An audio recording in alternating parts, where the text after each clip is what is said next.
Pada bagian ini saya akan menjelaskan bagaimana aplikasi manajemen sistem informasi pelayanan terintegrasi GPM bekerja.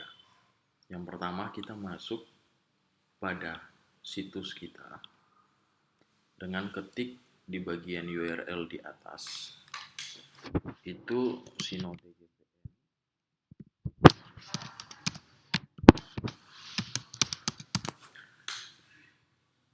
Alamat ini diketik pada halaman URL di sebelah atas.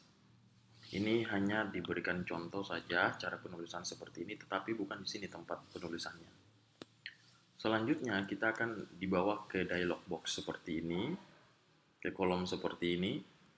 Lalu kita akan memasukkan username yang sudah diberikan oleh Sinode Gereja Protestan Maluku melalui Media Center GPM. Kita tekan sign in. Nah, pada bagian ini sistem akan masuk ke dalam dashboard yang disebut dengan administrator jemaat. Kita lihat di bagian sini merupakan bagian dari yang disebut notifikasi anggota keluarga baru. Yang dimaksudkan dengan notifikasi anggota keluarga baru adalah ketika kita mengentry data baru, di sini langsung merekapnya. Nah, seperti ini. Jika kita mengklik di sini, dia akan langsung merujuk kepada data semua anggota keluarga. Oleh sebabnya itu, data total notifikasi di sini dia harus sama totalnya dengan jumlah jiwa jemaat pada sisi halaman dashboard di sini.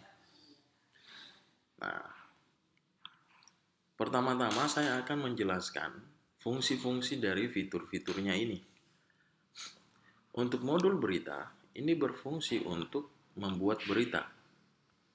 Kita tinggal masuk di sini, kita klik di sini, dia akan muncul seperti ini.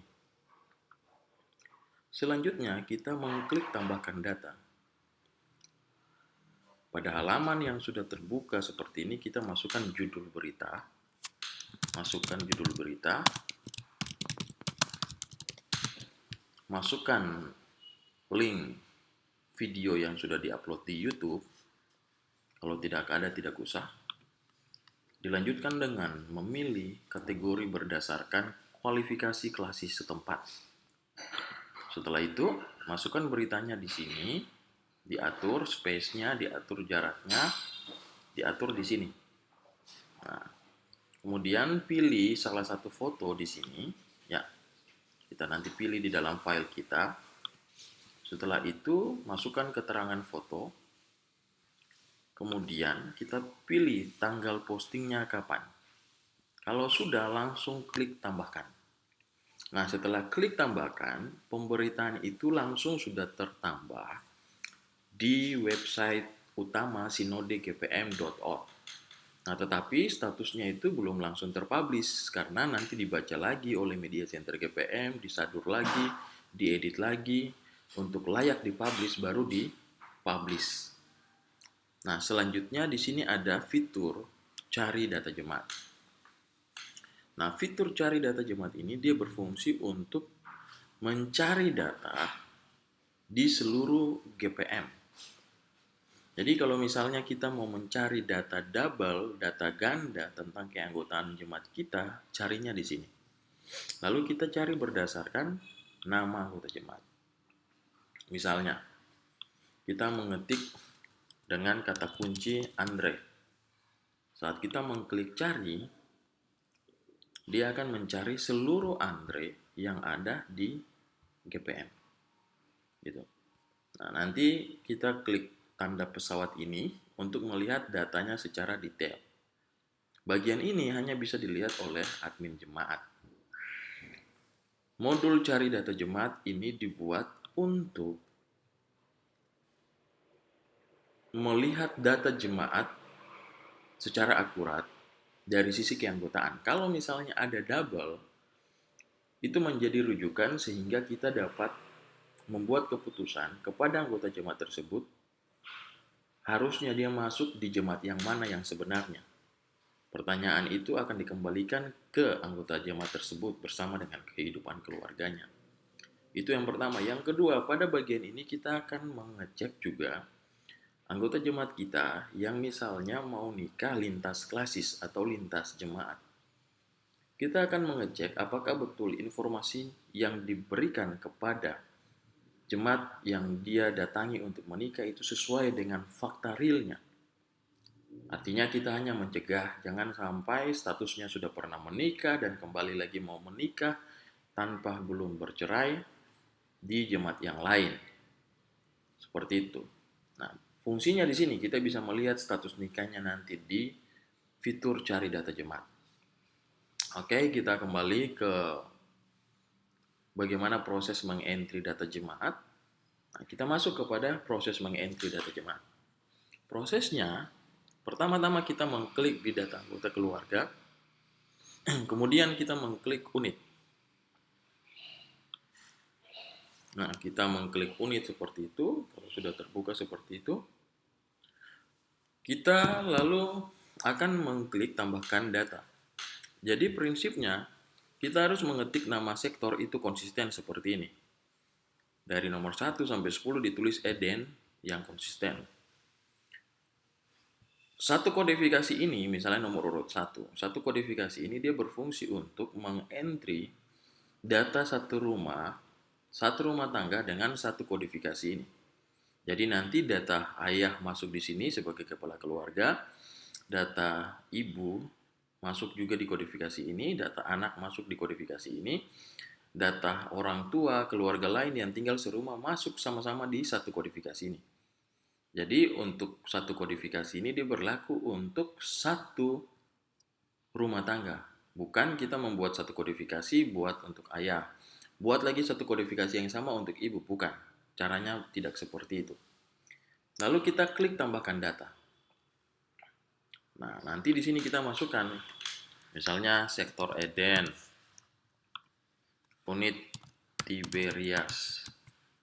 Kalau misalnya di sektor ini menggunakan angka, langsung saja masukkan angkanya dengan angka Romawi, huruf besar.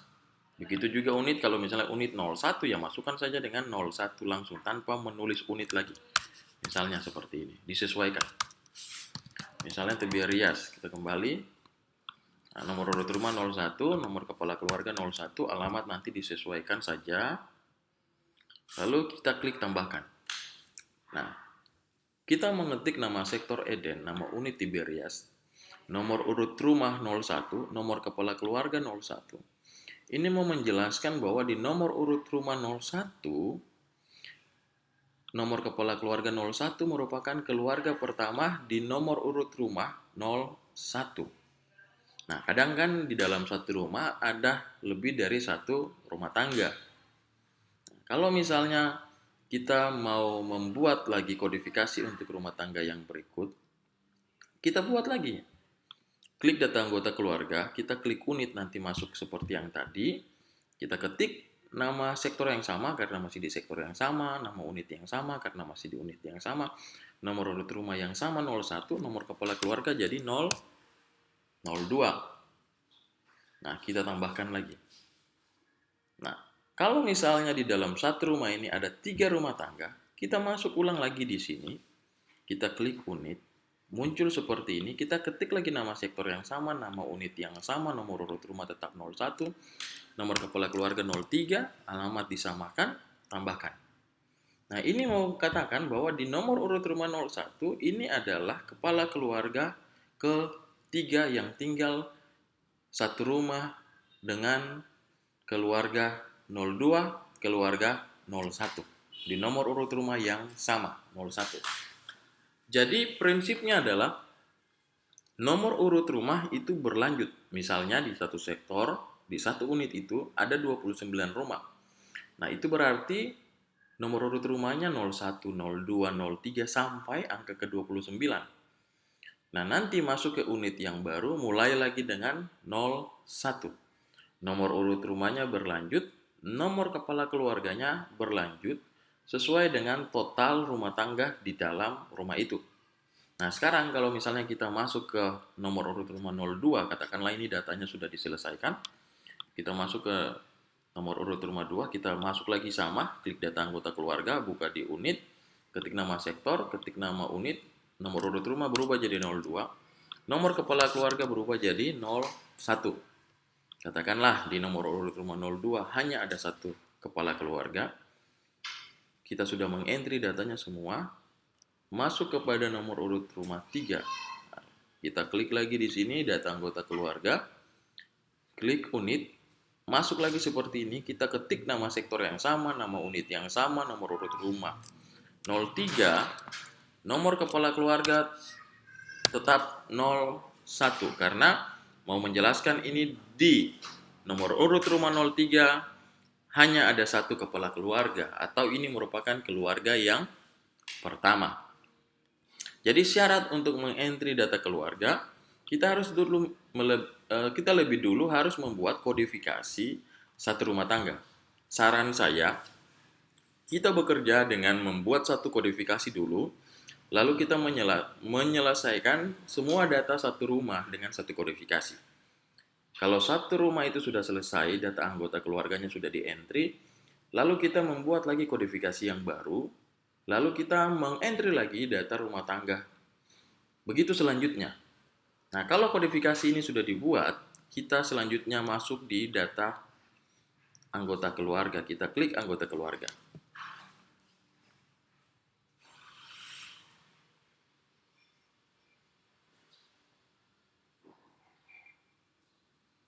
Kita klik anggota keluarga, kemudian kita klik tambahkan data. Saat kita klik tambahkan data, nanti kodifikasi yang tadi dia berfungsi di sini.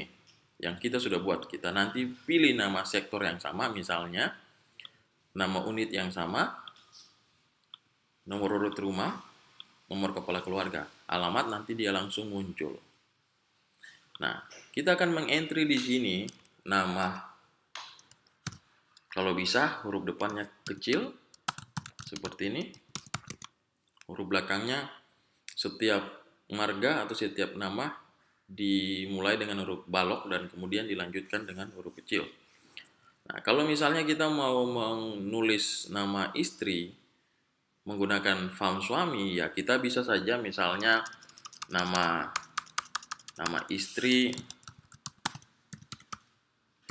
formnya seperti ini dilanjutkan dengan marga suami. Nah, bisa saja juga seperti itu. Nah, kita mengetik nama nanti seperti ini. Kemudian status keluarga tinggal dipilih. Kalau ayah, kepala keluarga. Nah, jenis kelamin tinggal dipilih, sudah jelas. Tanggal lahir, tempat lahir. Nah, tanggal lahir ini kita mulai dengan 1900 dengan tahun, dengan bulan, dengan tanggal.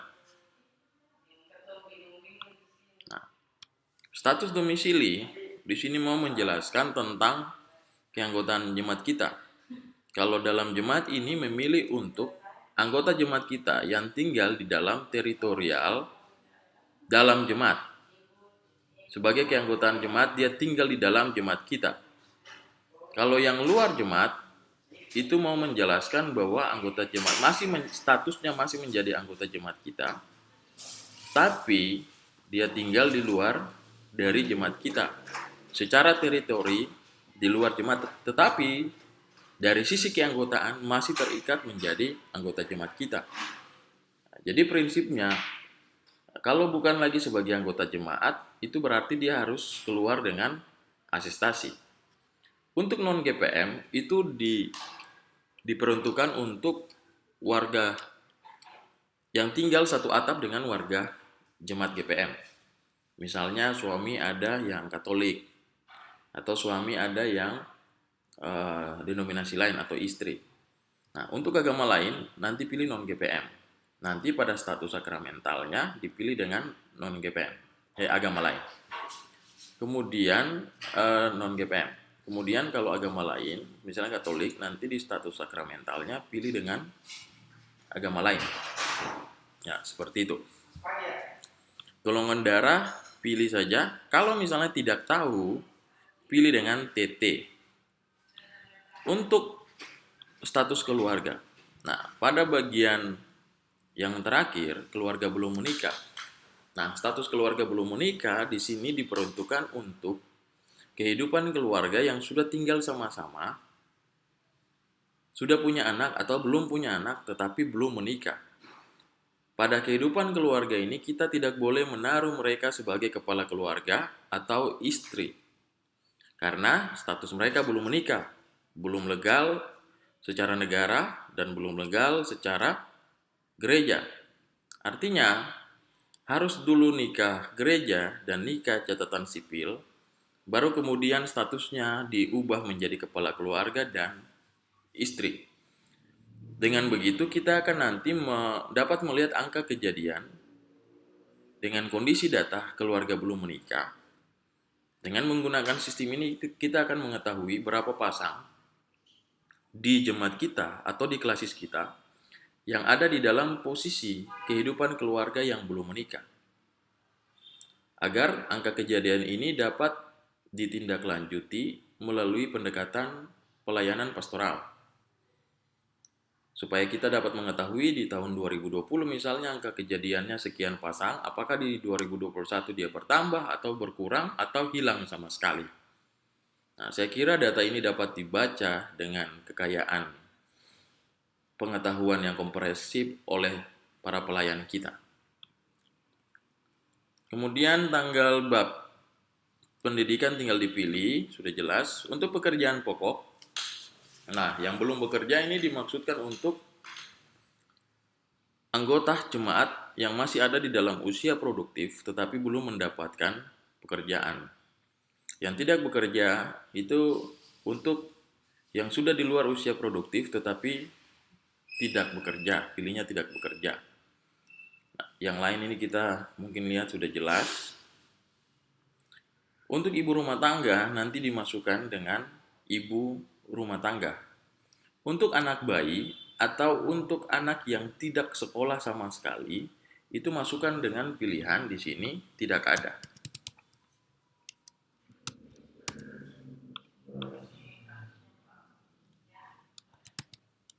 Dengan tidak ada. Jadi setiap kolom ini harus semua terisi.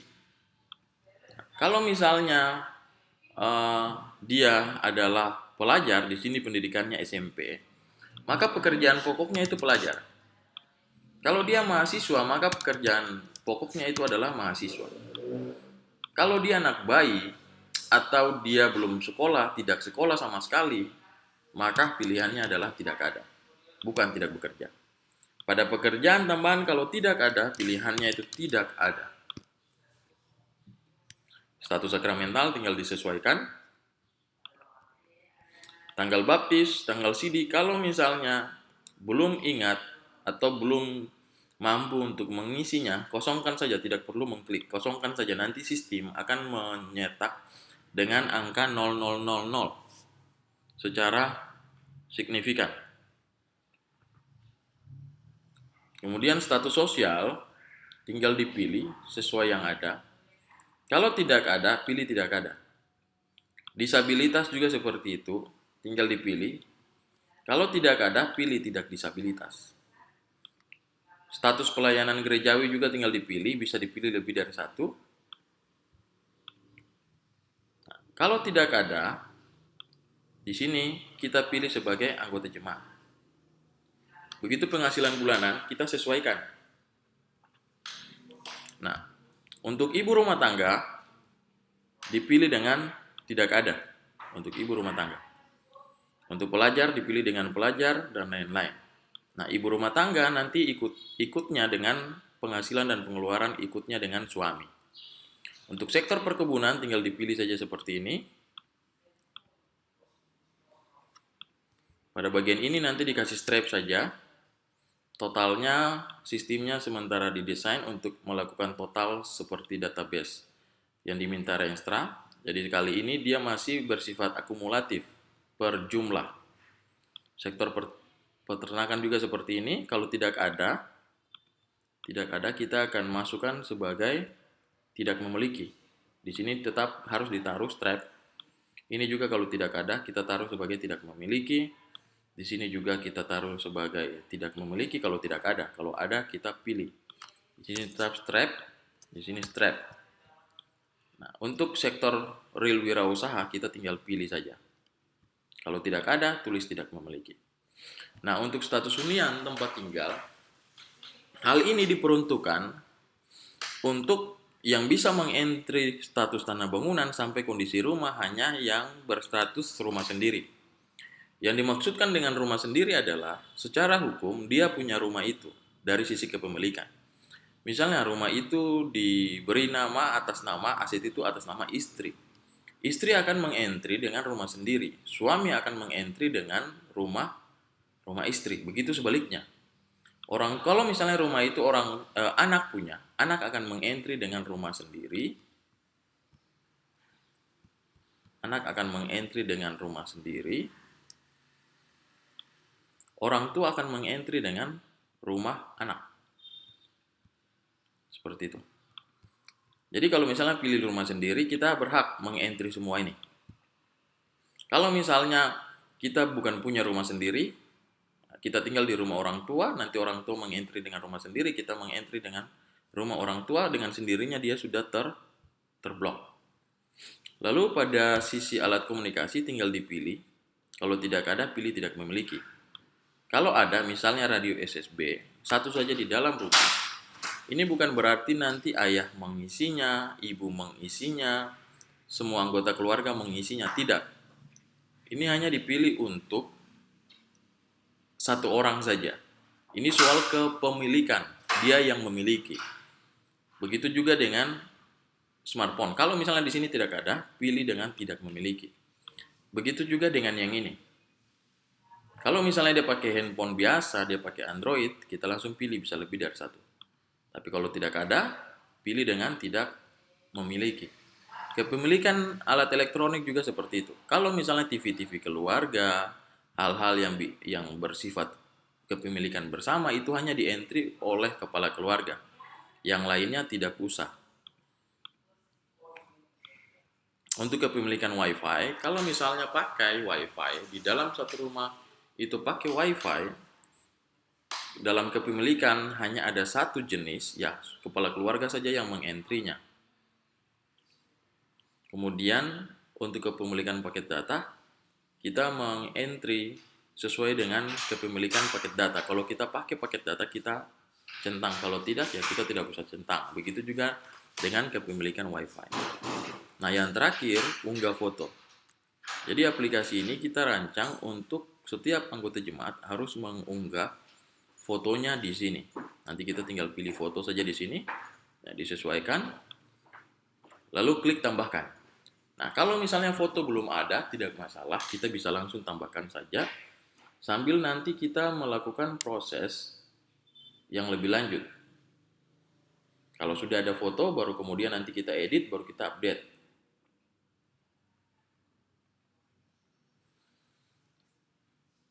Ya, seperti itu cara mengerjakan data, mengentry data pada kolom form database MSIP ini.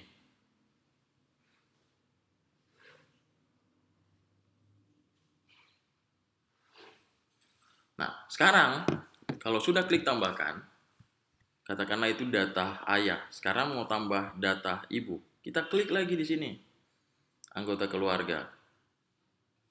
Nah, nanti kalau kita sudah klik tambahkan tadi, sistem akan muncul seperti ini, lalu kita klik seperti ini.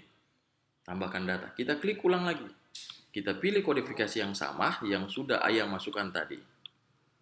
Nah, seperti ini. Nah, sekarang kita buat lagi kepada istri atau ibu. Nah, kita entry semua lagi. Kita entry semua sampai di bawah, kita tambahkan. Nah, saat sudah tambahkan untuk anak, kita bekerja dengan cara yang sama. Kita klik tambahkan data lagi. Ini untuk anak. Kita pilih lagi kodifikasi yang sama. Kita pilih kodifikasi yang sama. Ini kalau misalnya tidak muncul itu kadang internet. Nah, kita pilih kodifikasi yang sama. Ini Kalau seperti ini, nah, kita pilih kodifikasi yang sama. Nah, lalu kita mengentry semua untuk anak-anak. Nanti kalau misalnya ada keluarga lain lagi yang tinggal serumah, ya caranya kita mengulang yang sama, kodifikasi tetap harus sama. Lalu kita mengentry, kemudian tambahkan. Kalau sudah, ya itu berarti data sudah tertambahkan. Kalau misalnya sudah klik tambah, sistem tidak langsung responsif atau tidak terreload untuk data tertambahkan, itu berarti ada kolom yang tidak terisi. Kita perhatikan untuk bagian di sini harus diisi dengan tanda seperti ini, strap. Diisi dengan tanda seperti itu. Nah, kalau misalnya di dalam satu rumah tangga kita sudah mengentry datanya selesai, kita mau masuk di rumah tangga yang berikut, ya syaratnya kita buat dulu kodifikasi di sini. Kita buat dulu kodifikasi di sini. Nah, kita buat dulu kodifikasi di sini. Kalau satu kodifikasi ini sudah dibuat, kita masuk lagi di anggota keluarga. Lalu kita masuk pada bagian tambahkan data, seperti biasa. Nah, kita pilih sektor yang berikut. Sektor masih yang sama, unit masih sama, nomor urut rumah 02. Nomor kepala keluarga 01. Nah, selanjutnya seperti itu. Mengulang saja terus-menerus, terus sampai seluruh data itu selesai. Nah, pada bagian ini mau menjelaskan tentang bagaimana sistem bekerja dengan asestasi keluar dan masuk. Kalau misalnya anggota jemaat kita mau asestasi keluar, kita masuk di mutasi jemaat, mutasi keluar. Nah, di sini kita pilih nama anggota jemaat yang mau mutasi keluar. Kita pilih di sini nama klasis. Nah, di sini mau pindah kemana? Misalnya Jerol. Kita klik proses mutasi. Nah, nanti pada data jemaat mutasi keluar, sistem akan mencatat seperti ini. Nah, pada data ini nanti dia akan menyimpan data jemaat mutasi keluar semuanya sampai ke bawah untuk jemaat. Nanti dia muncul juga pada sisi klasis sehingga klasis dapat mengetahui data jemaat mutasi keluar per tahun di lingkup klasisnya. Jemaat dapat mengetahui data mutasi keluar atau masuk di dalam lingkup jemaat. Begitu juga dengan klasis. Nah, nanti jemaat Jerol akan masuk di mutasi masuk untuk mengkonfirmasi dulu anggota jemaat ini dan menempatkan pada posisi di jemaat Jerol masuk di unit apa, sektor apa, nomor rumah berapa, nomor kepala keluarga berapa, dan nanti datanya langsung terswitch berpindah. Seperti itu. Jadi pada sistem aplikasi ini, kita membuat grafik itu dalam dua bentuk. Nah, grafik statistik ini dia berfungsi untuk membaca data berbasis grafik secara menjemaat, secara keseluruhan. Nah, misalnya seperti ini jumlah jiwa jemaat, ini per sektor, kita dapat melihat kuantitas menurut grafik. Nah, pada bagian di bawah ini, kalau kita klik, di sini rekapannya. Itu rekapannya. Nah, di sini grafik-grafiknya. Nah, ini. Semua seperti ini, tinggal nanti diklik-klik saja. Nah, diklik-klik saja. Ya, seperti itu. Jadi misalnya, kalau kita lihat jenis pekerjaan, misalnya belum bekerja ini 783, kita mau tahu 783 ini siapa, kita masuk di report data, pekerjaan pokok. Kita buka pekerjaan pokok. Di bagian report data di sini berfungsi untuk mengeluarkan data berbasis profil jemaat. Belum bekerja. Kalau kita mau memilih spesifik, kita pilih nama sektor, kita pilih nama unit. Kalau kita mau berbasis jemaat, kita tidak usah pilih sektor, tidak usah pilih unit. Langsung saja pilih kategori pekerjaan, klik lihat.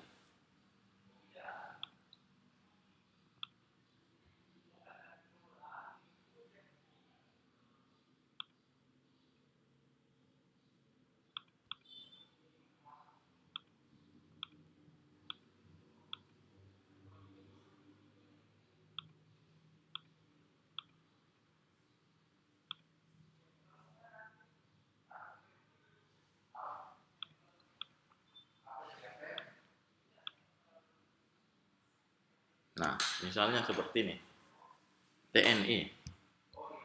Nah, yang TNI ada 50. Nah, kita lihat di sini TNI. Nah, benar ada 50. Ya, tadi jaringan. Ya, jadi sistemnya belum uh, responsif seperti itu kalau jaringannya juga tidak stabil. Nah, seperti ini.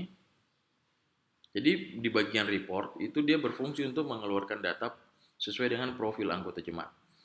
Di grafik di sini dia hanya mengeluarkan angka-angka saja. Nah, ini bina umat dan seterusnya. Nah, report ini untuk kita membaca data sesuai dengan profil. Nah, kita bisa lihat semuanya ada di sini. Nah, untuk mau melihat data per anggota jemaat sesuai kepala keluarga, kita lihat di sini. Formulir anggota keluarga. Nah, kita akan lihat di sini. Nah, misalnya kita pilih salah satu keluarga, kita klik lihat. Nah, ini form datanya. Nah, ini form datanya, ya seperti ini. Kemudian rekapitulasi data. Nah, rekapitulasi data ini dirancang untuk membaca data per rekap sesuai dengan bab 2 Renstra GPM. Nanti kita bisa buka berdasarkan sektor dan unit. Nah, berdasarkan sektor dan unit nanti bacaannya seperti ini. Ya, seperti ini. Ini data umumnya. Nah, data umumnya seperti ini. Nanti berdasarkan sektor seperti ini. Nanti kalau pada sisi klasis berdasarkan jemaat dan berdasarkan sektor di jemaat. Nah, seperti ini. Nah, kemudian kita akan membaca data berdasarkan tabel Renstra. Tinggal kita klik saja di sini, kategori usia. Nah, di sini MSIP menyediakan data untuk dibaca dengan dua pendekatan, yaitu grafik. Ini yang satunya ini laki-laki, yang bawahnya ini perempuan. Kita bisa lihat ada penjelasan di sini. Kemudian mau lihat tabel, klik di bagian sini. Ini kategori usia. Nah, ini data kita. Jadi semua sudah dilakukan penyesuaian sesuai dengan data bab 2 Renstra GPM. Nah, ini juga seperti ini. Ini tabelnya. Nah, semua rekapan sudah ada. Nanti tinggal diklik saja semuanya. Log user di sini berfungsi untuk mencatat aktivitas admin ini bekerja. Jadi kita tahu kapan kita pernah masuk. Dia akan mencatat sesuai dengan waktu yang sudah kita lakukan. Jadi kapan saja kita masuk, sistem ini akan mencatat. Ini, sistem akan mencatat semuanya. Di sini manajemen modul operator di sini berfungsi untuk kita bisa mengaktifkan dan menonaktifkan operator yang kita percayakan untuk membantu kita bekerja dalam pelayanan ini, mengeroyok data, menyelesaikan data. Kalau misalnya tombolnya merah seperti ini, itu berarti mereka bisa aktif bekerja. Tetapi kalau misalnya waktu deadline kerja sudah selesai, maka kita akan menonaktifkan dengan mengklik tombol merah jadi hijau. Nah, pada saat sudah hijau seperti ini, dia tidak bisa lagi menambah data, mengedit data, tidak bisa. Hanya bisa masuk dan lihat data saja.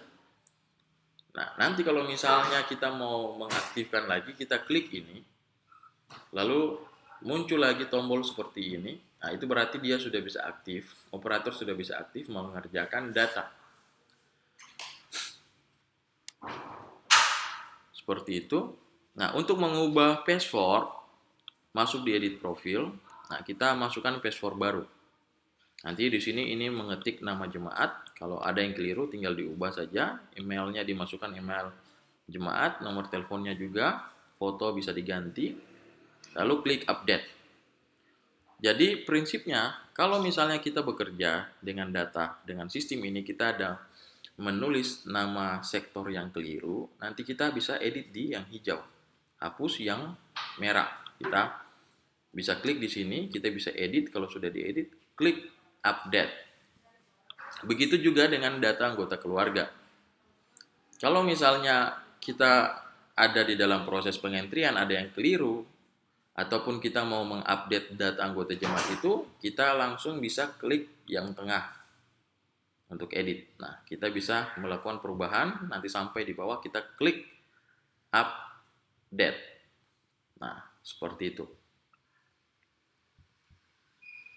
Nah, seperti itu kurang lebih langkah-langkah yang bisa dipandu untuk kita bisa bekerja menggunakan aplikasi manajemen sistem informasi pelayanan terintegrasi GPM. Ini merupakan pengembangan yang keempat yang sudah kita sesuaikan dengan bab 2 Restra GPM. Jadi tinggal Bapak Ibu di jemaat mengklik saja di bagian rekap, dia sudah langsung data disajikan sesuai dengan tabel bab 2 dengan membaca data berbasis grafik dan berbasis tabel. Nah, semoga aplikasi ini dapat membantu Bapak Ibu di dalam pelayanan di jemaat. Teknologi itu bukan tujuan. Teknologi itu hanya alat yang nanti membantu kita di dalam pelayanan untuk mencapai tujuan pelayanan yang lebih baik. Terima kasih, Tuhan Yesus memberkati.